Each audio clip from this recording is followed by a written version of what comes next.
La soldadura por arco sumergido (SAW) es un proceso de soldadura por arco. Requiere una alimentación de electrodo consumible continua, ya sea sólido o tubular. La zona fundida y la zona de arco están protegidos de la contaminación atmosférica por estar sumergidas bajo un manto de flujo granular compuesto de óxido de calcio, dióxido de silicio, óxido de manganeso, fluoruro de calcio, entre otros compuestos. Y el estado líquido, el flux, se vuelve en conductor y proporciona una trayectoria de corriente entre el electrodo y la pieza. Esta capa gruesa del flux cubre completamente el metal fundido, evitando así salpicaduras y chispas, así como la disminución de la intensa radiación ultravioleta y de la emisión de humos, que son muy comunes en la soldadura manual de metal de arco ser vestido.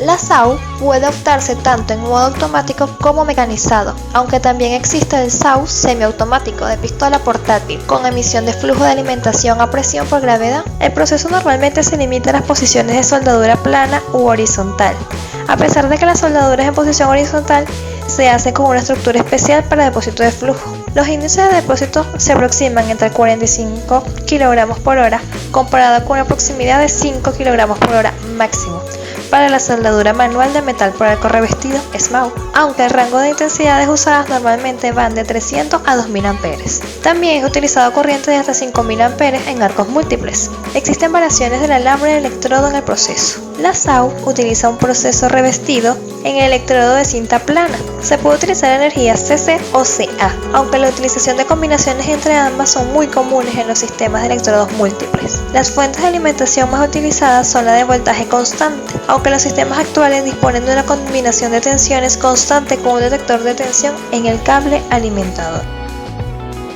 El material de relleno para la SAW generalmente es un alambre estándar, así como otras formas especiales. Este alambre tiene normalmente un espesor de entre 1,6 milímetros y 6 milímetros. En ciertas circunstancias se puede utilizar un alambre trenzado para dar arco un movimiento oscilante. Esto ayuda a fundir la punta de la soldadura al metal base.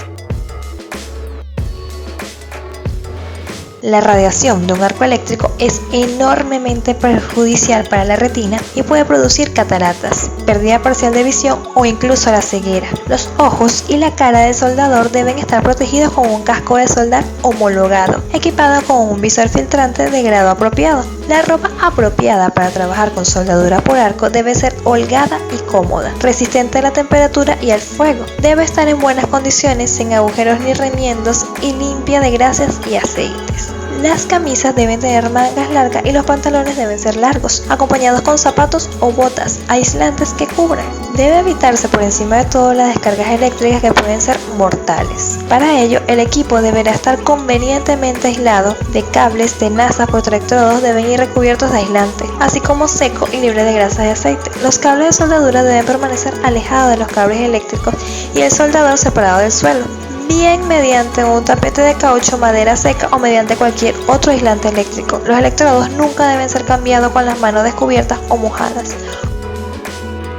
Aplicaciones de materiales: aceros al carbono, estructural y la construcción de barcos, aceros de baja aleación, aceros inoxidables, aleación de base de níquel, aplicaciones de superficie, frente al desgaste, la acumulación, superposición y resistencia a la corrosión de aceros. Ventajas: índice de deposición elevado, factores de funcionamiento en la aplicación de mecanizado, penetración en la soldadura, se realizan fácilmente soldaduras robustas, profundidad, soldaduras de alta velocidad en chapas finas de acero de hasta 5 milímetros por minuto. La luz ultravioleta y el humo emitido son mínimos comparados con el proceso de soldadura manual de metal por arco revestido. Prácticamente no es necesaria la preparación previa de los bordes. El proceso es adecuado para trabajo al interior o al aire libre. Distorsión mucho menor. Las soldaduras realizadas son robustas, uniformes, resistentes a la ductilidad y a la corrosión y tienen muy buen valor frente al impacto. El arco siempre está cubierto bajo un manto de flux, por lo tanto no hay posibilidad de salpicaduras en soldadura. Del 50% al 90% del flujo es recuperable. Limitaciones: limitado a materiales férreos, normalmente limitada a la posición de 1F, 1G y 2F. Por lo general se limitan a cordones largos rectos, tubos de rotatorios o barcos. Requiere relativas molestias en el manejo del flujo. Los fluxes y la escoria pueden presentar un problema para la salud y la seguridad. Requiere eliminar escoria entre la pre y post operación. Seguridad. Recomendaciones generales sobre soldadura con arc. Antes de empezar cualquier operación de soldadura de arc, se debe hacer una inspección completa del soldador y de la zona donde se va a usar. Todos los objetos susceptibles de arder deben ser retirados del área de trabajo y debe haber un extintor apropiado de PQS o de CO2 a la mano, no sin antes recordar que en ocasiones puede tener manguera de espuma mecánica. Los interruptores de la máquina necesarias para el sondeo deben poderse desconectar rápida y fácilmente. La alimentación estará desconectada siempre que no se esté soldando y se contará con una toma a tierra. Los portaelectrodos deben usarse si tienen los cables sueltos y las tenazas o los aislantes dañados. La operación de soldadura deberá llevarse a cabo en un lugar bien ventilado pero sin corrientes de aire que perjudiquen la estabilidad del arco. El techo del lugar donde se suelde o solde tendrá que ser alto o disponer de un sistema de ventilación adecuado. Las naves o talleres grandes pueden tener corrientes no detectadas que deben bloquearse.